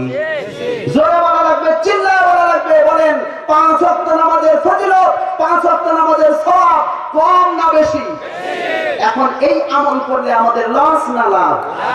আল্লাহ তাআলা বলেন, ওয়াল্লাযীনা হুম আনিল লাগবি মুরিদুন। যারা অহেতুক কথাবার্তা কাজকর্ম থেকে নিজেদেরকে রক্ষা করে চলবে, যারা তাস খেলবে না, যারা ক্যারাম বোর্ড খেলবে না, যারা লুডো খেলবে না, যারা দাবা খেলবে না, যারা ফেসবুকে বিভিন্ন ধরনের গেম খেলবে না, যারা ফেসবুক ইন্টারনেটে টিকটক বানাতে গিয়ে ঘন্টার পর ঘন্টার সময় নষ্ট করে দেয়, আমার আল্লাহ বলেন যারা অহেতুক কথাবার্তা কাজকর্ম থেকে নিজেদেরকে রক্ষা করে চলবে তাদেরকে জান্নাতুল ফিরদাউসের মালিক বানিয়ে দেওয়া হবে। জোরে বলা লাগবে সুবহানাল্লাহ। 3 নাম্বার, ওয়াল্লাযীনা হুম লিয-যাকাতি ফাইলুন। যারা তাদের সম্পদের নির্ধারিত যাকাত আদায় করবে আল্লাহ তাআলা তাদেরকে জান্নাতুল ফিরদাউসের মালিক বানিয়ে দেবেন। সবাই বলেন সুবহানাল্লাহ। 4 নাম্বার, ওয়াল্লাযীনা হুম লিফুরুজিহিম হাফিজুন। ওই সকল মুমিনগণ সফল কাম হয়ে যাবে যারা তাদের চরিত্রকে ভালো রাখবে, যারা তাদের লজ্জাস্থান হেফাজত করবে। সুবহানাল্লাহ বলেন। আমার ভাইয়েরা, বর্তমান জামানায় অনেক বাবা অনেক মা এমন আছে, মেয়ে কলেজে পড়ে, মেয়ের বান্ধবী বেড়াইতে আসছে, মেয়ের বন্ধু বেড়াইতে আসছে, তখন ওই মেয়ের বাবা মেয়েকে বলে, মা তোমার বন্ধুর সাথে তুমি গল্প করো, আমি তোমাদের জন্য চা বানিয়ে নিয়ে আসছি। বলেন তো এরকম মা আমাদের সমাজে আছে না নাই? সম্মানিত ভাইয়েরা আমার, সম্মানিত যুবক ভাইয়েরা, সম্মানিত যুবতী বোনেরা, যারা আপনারা কলেজে পড়েন, ইউনিভার্সিটিতে পড়েন, উচ্চ শিক্ষায় শিক্ষিত হয়েছেন, বিভিন্ন জায়গায় আপনারা কর্মরত আছেন, সরকারি চাকরি করেন, বেসরকারি চাকরি করেন, স্বায়ত্তশাসিত বিভিন্ন প্রতিষ্ঠানে আপনারা সংযুক্ত আছেন, পুরুষের সাথে আপনাদের কথাবার্তা হয়, পুরুষদের সাথে ওঠা বসা লেনদেন করতে হয়, এই সুবাদে অনেকের সাথে অন্যায় অপকর্মে খারাপ সম্পর্কে তারা লিপ্ত হয়ে যায়। আপনারা বলেন তো এই পরিমাণটা বিগত সময়ের চাইতে বর্তমানে কমতেছে নাকি আরো বাড়তেছে? জোরে বলা লাগবে, বলেন কমতেছে না বাড়তেছে? আমার আল্লাহ বলেন ওয়াল্লাযীনা হুম লিফুরুজিহিম হাফিজুন, যারা তাদের লজ্জাস্থান হেফাজত করবে তারা সফলকাম হবে, তারা জান্নাতুল ফিরদাউসের মালিক হবে। বুখারী এবং মুসলিম শরীফের হাদিস, আমাদের প্রিয় নবী আখির জামানার পয়গম্বর সাল্লাল্লাহু আলাইহি ওয়াসাল্লাম বলেছেন, প্রাচীন কালে তিনজন যুবক ছিল। ওই তিনজন যুবক প্রচন্ড গরমের মধ্যে তারা ভ্রমণের উদ্দেশ্যে বের হলো। সেই জামানায় মোটরসাইকেলের আবিষ্কার হয় নাই, প্রাইভেট কার হয় নাই, বিমান হয় নাই, হেলিকপ্টার হয় নাই, কিছুই তৈরি হয় নাই। ওই তিনজন আল্লাহর বান্দা ভ্রমণ করার জন্য তারা বের হলো। একটা মরুভূমির মধ্যে গিয়ে তারা উপস্থিত হয়ে গেল। প্রচন্ড তারা ক্লান্ত হয়ে গেল, যার কারণে একটা পাহাড়ের গর্তের মধ্যে তারা আরাম করার জন্য প্রবেশ করলো। যখন পাহাড়ের গর্তের মধ্যে তারা প্রবেশ করলো, পাহাড়ের উপর থেকে মস্ত বড় একটা পাথর এসে ওই গর্তের মুখে এমন ভাবে চাপা লাগলো, তারা অনেক ধাক্কা ধাক্কি করে পাথরটা এক বিন্দু পরিমাণে নড়াতে চড়াতে পারলো না। তারা ওই গর্তের মধ্যে থেকে আর বের হয়ে আসতে পারলো না। এবার তারা তিনজন বড় চিন্তায় পড়ে গেল, কান্নাকাটি করতে লাগলো। একজন আরেকজনকে ডেকে বলে, ভাইজান, আমরা এই গর্তের মধ্যে যতই কান্নাকাটি করি না কেন, যতই চিল্লাচিল্লি করি না কেন, আমাদের কণ্ঠের আওয়াজ কেউ শুনতে পাবে না। অতএব আমাদেরকে একমাত্র আল্লাহর কাছে সাহায্য চাইতে হবে। এমন কিছু আমলের কথা তুলে ধরে আমরা আল্লাহর কাছে দোয়া করব, যাতে করে আল্লাহ তাআলা আমাদেরকে এই কঠিন বিপদের হাত থেকে বাঁচাইয়া দেয়। তখন তিনজন ব্যক্তি পরামর্শ করলো আল্লাহর কাছে দোয়া করবে। এবার সর্বপ্রথমে একজন যুবক আল্লাহর দরবারে হাত তুলে দোয়া করে বলতেছে, আল্লাহ, আমার সারা জীবনে আমি যতগুলো আমল করেছি তার মধ্যে একটা আমল করেছি একমাত্র আপনার সন্তুষ্টির জন্য। সেটা হলো, আমার বৃদ্ধ বাবা মা ছিলেন, আমার একদল ছাগল ছিল। ওই ছাগলগুলোকে আমি মাঠে ঘাস খাওয়াতাম, সন্ধ্যাবেলা ছাগলগুলোকে বাড়িতে নিয়ে যেতাম। ছাগলের দুধ দহন করার পর সর্বপ্রথমে আমি আমার আব্বা আম্মাকে পেট ভরে খাওয়াতাম, তারপরে আমি আমার ছেলে মেয়েদেরকে দিতাম, তারপরে আমরা স্বামী স্ত্রী দুধ পান করতাম। একদিন ছাগলগুলোকে বাড়িতে নিয়ে যেতে রাত্রি হয়ে গেল। এরপরে ছাগলের দুধ দহন করে যখন আমি আমার আব্বা আম্মার কাছে গেলাম, দেখতে পেলাম আব্বা আম্মা আরামের সাথে ঘুমিয়ে পড়েছেন। তখন চিন্তা করলাম, আব্বা আম্মাকে ঘুম থেকে জাগিয়ে দিলে তাদের মনে কষ্ট লাগবে, তাই দুধের পাত্র হাতে করে নিয়ে দাঁড়িয়ে থাকতে শুরু করে দিলাম। ইতিমধ্যে আমার ছেলে মেয়েরা আমার কাছে এসে কান্নাকাটি করতে লাগলো, তারা আমার কাছে দুধ চাইলো। তারা বলতে লাগলো, আমরা ক্ষুধার্ত পিপাসার্থ, আমাদেরকে সামান্য দুধ দেন। প্রথম ব্যক্তি কান্দে আর বলে, আল্লাহ, আমার ছেলে মেয়েরা যতই কান্নাকাটি করলো আমি তাদেরকে এক বিন্দু পরিমাণেও দুধ দেই নাই, যতক্ষণ পর্যন্ত আমার আব্বা আম্মা ঘুম থেকে জাগ্রত না হয়েছেন। এরপরে যখন আমার আব্বা আম্মা ঘুম থেকে জাগ্রত হলেন, সর্বপ্রথমে আমি আমার আব্বা আম্মাকে পেট ভরে দুধ পান করালাম, তারপরে আমি আমার ছেলে মেয়েদেরকে দিলাম, তারপরে আমরা স্বামী স্ত্রী দুধ পান করলাম। প্রথম ব্যক্তি আল্লাহকে ডেকে বলে, আল্লাহ, আমি যদি এই আব্বা আম্মার খেদমত একমাত্র আপনার সন্তুষ্টির জন্য করে থাকি, আমরা পাহাড়ের গর্তের মধ্যে আটকা পড়েছি, গর্তের মুখে পাথর এসে চাপা লেগে গেছে, ওই পাথরটা একটু দয়া করে সরানোর ব্যবস্থা করে দেন। হাদিস শরীফে এসেছে, ওই ব্যক্তি আল্লাহর কাছে দোয়া করার সাথে সাথে কবুল হয়ে গেছে। চিল্লায় বলেন আল্লাহু আকবার। সঙ্গে সঙ্গে ওই পাথরটা 3 ভাগের 1 ভাগ অংশ সরে দাঁড়ালো, ওই গর্তের মধ্যে আলো বাতাস প্রবেশ করতে শুরু করলো। কিন্তু এত অল্প সময়, অল্প সংখ্যক জায়গা সরে দাঁড়িয়েছে, তার গর্তের মধ্যে থেকে কেউ বের হয়ে আসতে পারলো না। এবার দ্বিতীয় নাম্বার ব্যক্তি দুখানা হাত তুলে আল্লাহর কাছে দোয়া করে বলতে লাগলো, আল্লাহ, আমার সারা জীবনে আমি যতগুলো আমল করেছি, এই আমলগুলোর মধ্যে উল্লেখযোগ্য একটা আমল হলো, সেটা হলো আমার চাচাতো বোনের সাথে আমি মাঝে মাঝে কথাবার্তা বলতাম। এক সময় আমি তাকে খারাপ কাজের প্রস্তাব দেই, সে তাতে রাজি হয় নাই। পরবর্তীতে সে যখন অভাব অনটনে পড়ে গেল, ওই চাচাতো বোন আমার কাছে এসে সে অনেক কিছু সাহায্য চেয়ে বসলো। তখন আমি তাকে 120 দিনার দিলাম এবং বললাম শর্ত হলো আমার মনের খারাপ বাসনা পূরণ করা লাগবে। দ্বিতীয় নাম্বার যুবক আল্লাহর দরবারে কান্দে আর বলে, আল্লাহ আমার চাচাতো বোন আমার খারাপ প্রস্তাবে রাজি হয়ে গেল। যখন আমরা দুজন কাছাকাছি অবস্থান করতে লাগলাম, তখন ওই চাচাতো বোন কান্দে আর বলে, ভাই আমি তোমাকে জোরহাত করে বলছি তুমি আমার সতীত্ব নষ্ট করো না, এক আল্লাহকে ভয় করে দয়া করে এই পাপ কাজ থেকে তুমি বিরত হও। দ্বিতীয় নাম্বার ব্যক্তি আল্লাহর কাছে কান্দে আর বলে, আল্লাহ আমি যদি ইচ্ছা করতাম সেদিন আমি খারাপ কাজে লিপ্ত হয়ে যেতে পারতাম, কিন্তু আপনার ভয় আমার অন্তরে জাগ্রত হওয়ার কারণে আমি আমার চাচাতো বোনের সাথে অন্যায় অপকর্ম করি নাই। ওগো মাবুদ, আমি যদি এই আমলটা আপনার সন্তুষ্টির জন্য করে থাকি তাহলে এই পাথরটা আরো একটু সরানোর ব্যবস্থা করে দেন। হাদিস শরীফে এসেছে ওই ব্যক্তির দোয়া আল্লাহর দরবারে কবুল হলো, আরো এক ভাগ অংশ সরে দাঁড়ালো, পাথরটা চিল্লায় বলেন আল্লাহু আকবার। তিন নম্বর ব্যক্তি আল্লাহর দরবারে কান্দার বলে, আল্লাহ আমার সারা জীবনে আমি যতগুলো আমল করেছি এই আমলগুলোর মধ্যে উল্লেখযোগ্য একটা আমল হলো আমি একজন ধনী মানুষ, আমার বাড়িতে অনেকগুলো কর্মচারী তারা কাজ করে তাদের পারিশ্রমিক নিয়ে তারা চলে গেছে। একজন ব্যক্তি কাজ করে সে তার পারিশ্রমিক না নিয়ে চলে গেছে।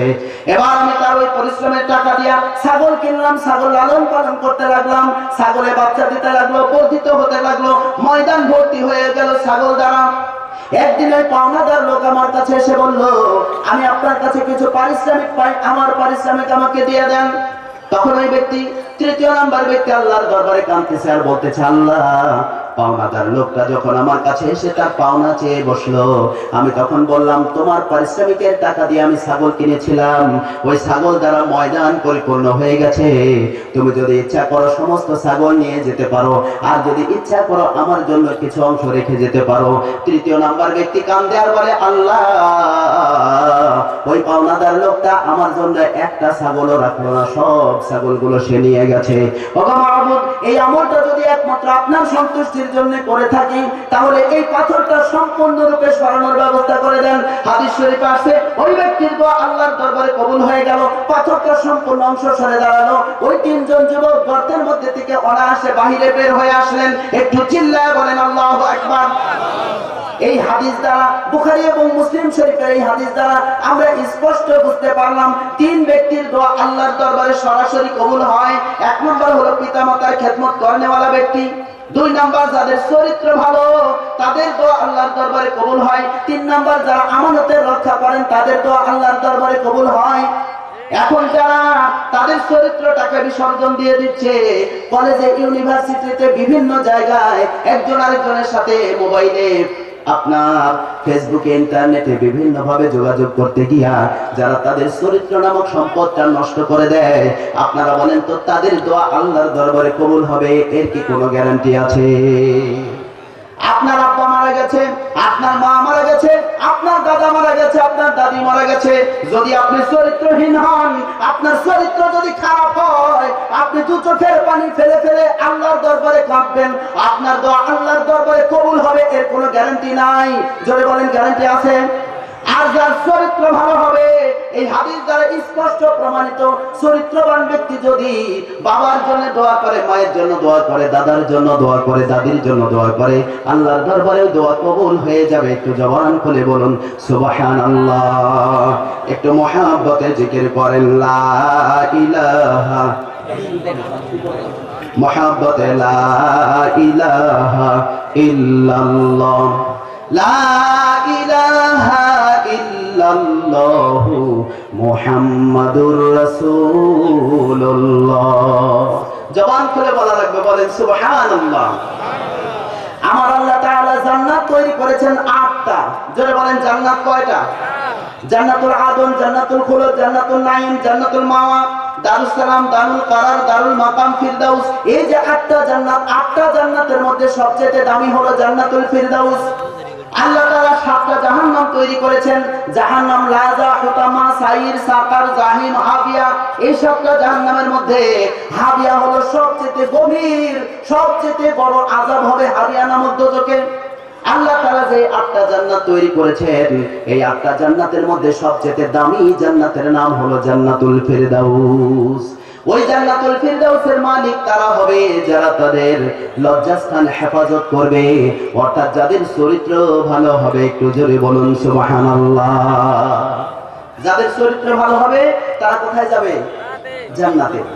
গ্যারান্টি, আল্লাহ পাক তাদেরকে জান্নাতের মালিক বানিয়ে দেবেন। 5 নাম্বার যারা আমানতের খেয়ানত করবে না, 6 নাম্বার যারা ওয়াদা ভঙ্গ করবে না, আর 7 নাম্বার যারা নামাজের ব্যাপারে যত্নবান। এই 7 প্রকার আমল যারা করবে, আমার আল্লাহ বলেন উলাইকা হুমুল ওয়ারিসুনাল্লাযীনা ইয়ারিসুনাল ফিরদাউসা হুম ফিহা খালিদুন। ওহারাই হবে উত্তরাধিকারী, ওহারাই হবে জান্নাতুল ফিরদাউসের মালিক। সেখানে তারা অনন্তকাল চিরকাল থাকবে। সবাই বলেন সুবহানাল্লাহ। আমার ভাইয়েরা, প্রেসক্রিপশন কিন্তু আমি আপনাদের মাঝে দিয়েছি। 7টা আমল করলে জান্নাতুল ফিরদাউসের মালিক হওয়া যাবে। 1 নাম্বার হলো বিনয় এবং নম্রতার সাথে নামাজ আদায় করা। 2 নাম্বার অহেতুক কথাবার্তা কাজকর্ম থেকে নিজেদেরকে রক্ষা করে চলা।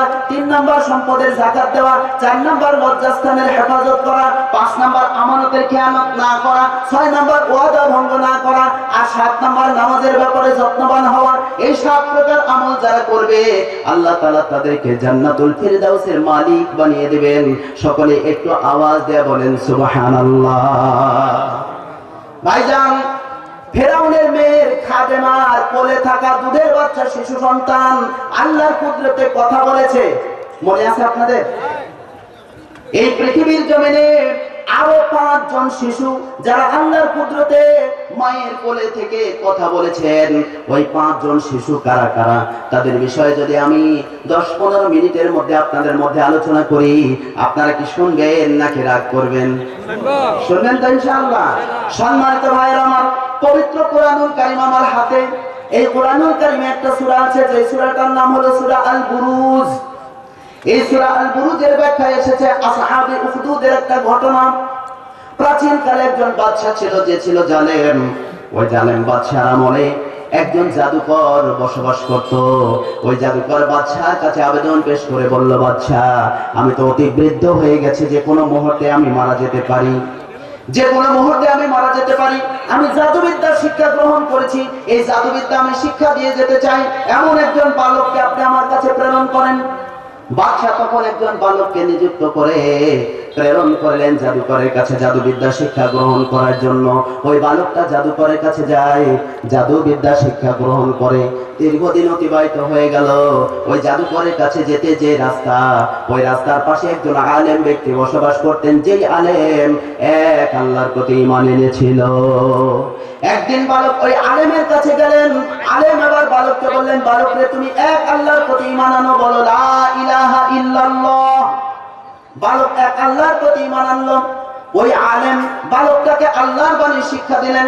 বালক এক আল্লাহর প্রতি ঈমান এনে ঈমানের উপর অটল থাকলো। একদিন ওই বালকটা রাস্তা দিয়ে যাচ্ছে, দেখতে পেলেন রাস্তার মধ্যে অনেকগুলো মানুষের ভিড়। বালক ডেকে বললেন, এতগুলো মানুষ কেন? সবাই বলল, ও বালক, এই রাস্তার উপরে এমন একটা ভয়ঙ্কর জন্তু অবস্থান নিয়েছে। ওই ভয়ঙ্কর জন্তুকে আমরা কেউ সরাতে পারছি না। ওই ভয়ঙ্কর জন্তুর কাছে যেই যায়, ভয়ঙ্কর জন্তু তাকেই হত্যা করে ফেলতেছে। এবার বালক বলেন, আমাকে একটু সামনে যেতে দাও। এবার বালক এক টুকরা পাথর হাতে নিয়ে আল্লাহকে ডেকে বললেন, আল্লাহ, আপনার বাণী যদি সত্যি হয়, তাহলে এই পাথর দিয়ে ওই ভয়ঙ্কর জন্তুটাকে আমি আঘাত করব। ওই ভয়ঙ্কর জন্তু যদি মরে যায়, তাহলে আমি পরিপূর্ণ বিশ্বাস করব আপনি সত্য, আপনার বাণী সত্য। এই কথা বলে বালকটা পাথর হাতে নিয়ে যখন ভয়ঙ্কর জন্তুটাকে ঢেল মারলো, আল্লাহর কুদরতে ভয়ঙ্কর জন্তু সাথে সাথে মারা গেল। জোরে বলেন সুবহানাল্লাহ। এবার মানুষের কঠিন বিপদের হাত থেকে বেঁচে গেল। চারদিকে কথা ছড়িয়ে পড়লো যে আমাদের এলাকায় এমন একজন বালক আছে, ওই বালক আল্লাহর কাছে যা দোয়া করে সাথে সাথে তাই কবুল হয়।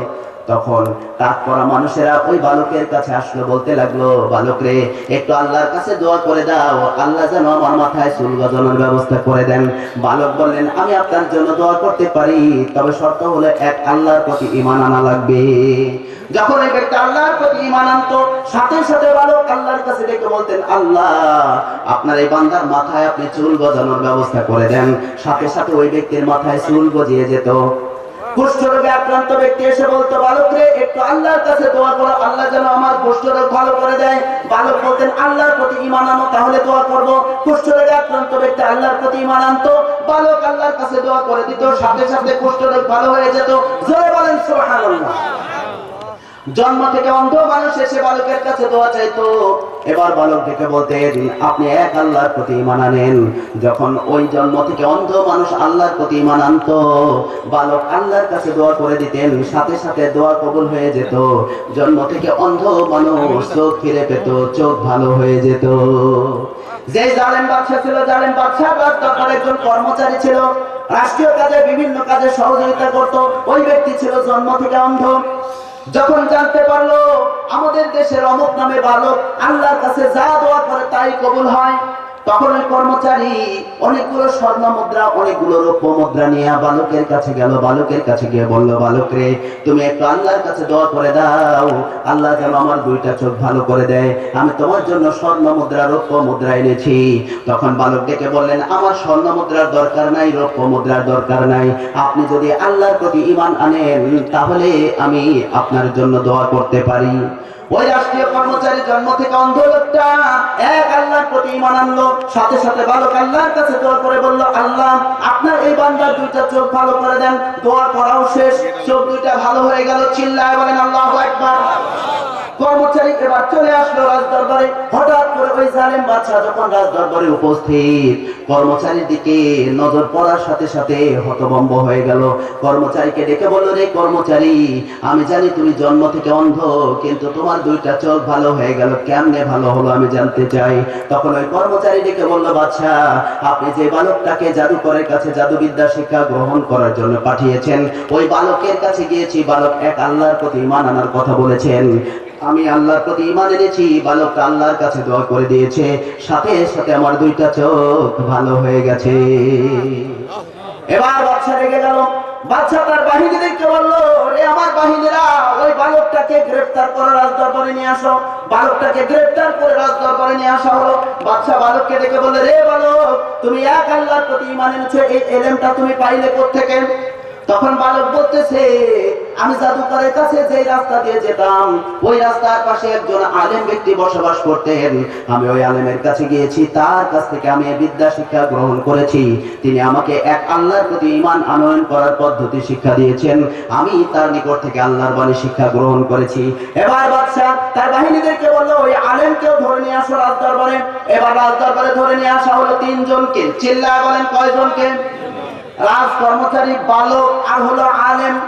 এইবার বাদশা ওই রাজ কর্মচারীকে ডেকে বললো, রে কর্মচারী, তোমাকে বলছি তুমি ঈমান ত্যাগ করো, যদি ত্যাগ না করো তোমার মাথা থেকে পা পর্যন্ত করাত দিয়ে ছিঁড়ে দুই খণ্ড করে ফেলবো।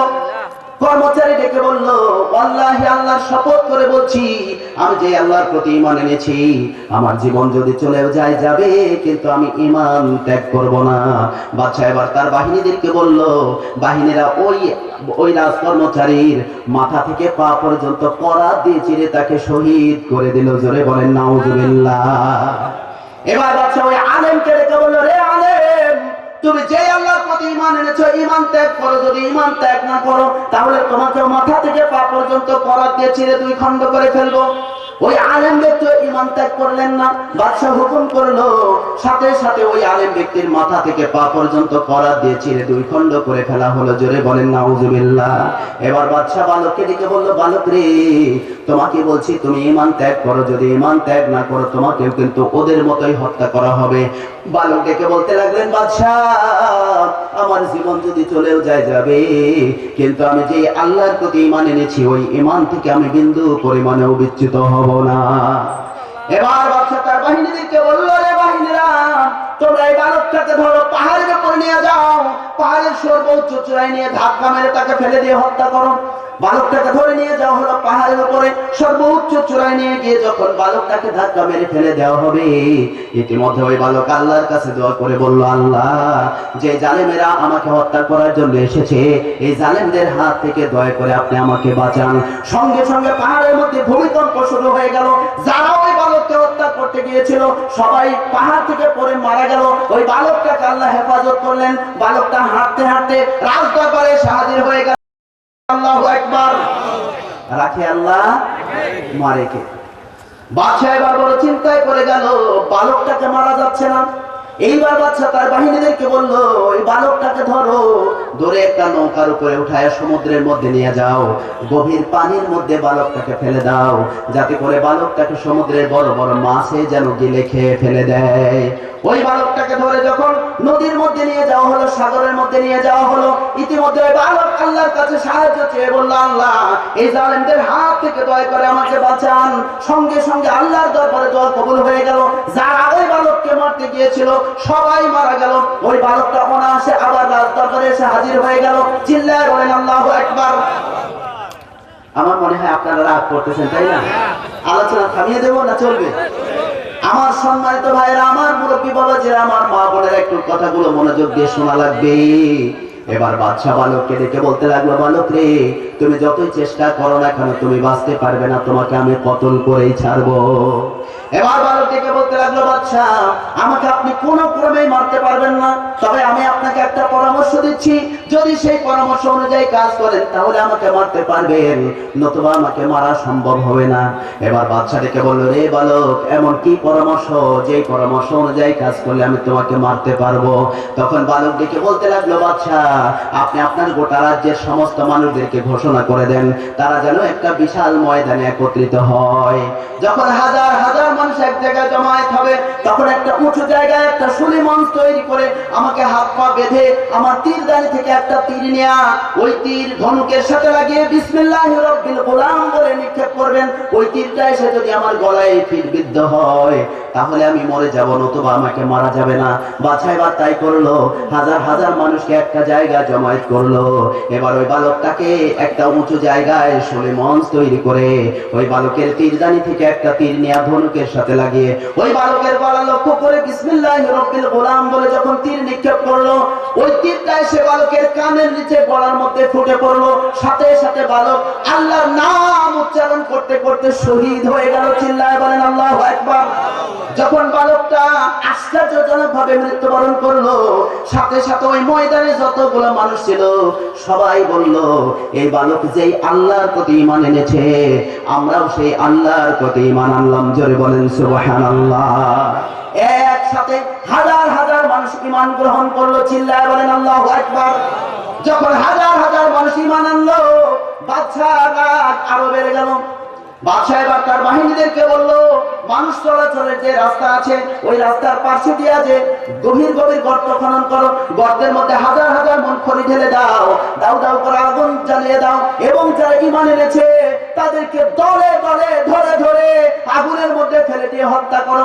যদি তারা ঈমান ত্যাগ না করে, আর যদি ঈমান ত্যাগ করে তাহলে ছেড়ে দিও, আর ঈমান ত্যাগ না করলে তাদেরকে ধরে ধরে আগুনের মধ্যে ফেলে দিবে। হাজার হাজার মানুষদেরকে ধরে ধরে আগুনের মধ্যে ফেলে দেওয়া হচ্ছিল, কিন্তু আল্লাহর এমনই মহান কুদরত, একজনও ঈমানদার তারা বেঈমান হয় নাই, তারা ঈমান ত্যাগ করে নাই। জোরে বলেন সুবহানাল্লাহ। হাজার হাজার মানুষেরা অগ্নিকুণ্ডের মধ্যে নিক্ষিপ্ত হচ্ছিলেন, কিন্তু একজনও ঈমান ত্যাগ করে নাই। তাদের মধ্যে হঠাৎ করে একজন মহিলা সেখানে উপস্থিত হলো, যে মহিলার কোলে ছিল একটা দুধের বাচ্চা শিশু সন্তান। ওই মহিলা আল্লাহর দরবারে কেঁদে কেঁদে বলতেছিল, আল্লাহ, আমি ঈমান এনেছি, অপরাধ আমার, কিন্তু আমার সন্তান তো কোনো অপরাধ করে নাই। এমত অবস্থায় আমি আমার সন্তানকে নিয়ে আগুনের মধ্যে নিক্ষিপ্ত হব নাকি হব না? যখন এমন কথা চিন্তা করতেছিল, আল্লাহর কুদরতে ওই দুধের বাচ্চা শিশু সন্তানের জবান খুলে গেল। ওই শিশু সন্তান তার মাকে ডেকে বলতে লাগলো, মা, আপনি চিন্তা করবেন না, আপনি আমাকে সঙ্গে করে নিয়ে আগুনের মধ্যে ঝাঁপ দেন, আমাদের আগুনের মধ্যে ঝাঁপ দিতে দেরি হবে, আল্লাহর জান্নাতে প্রবেশ করতে দেরি হবে না। জোরে বলেন সুবহানাল্লাহ। এই হলো দুইজন শিশু। চিল্লায় বলেন কয়জন? আরো আছে কয়জন? চারজন, এই চারজন শিশু কারা কারা? যারা মায়ের কোলে থেকে দুধের বাচ্চা আল্লাহর কুদরতের কথা বলেছেন, তাদের বিষয়ে যদি সুযোগ পাই আমি আপনাদের মাঝে আলোচনা করব। কিন্তু তার আগে আমি আপনাদের সবাইকে নিয়ে আল্লাহ পাকের দরবারে দোয়া করতে চাই।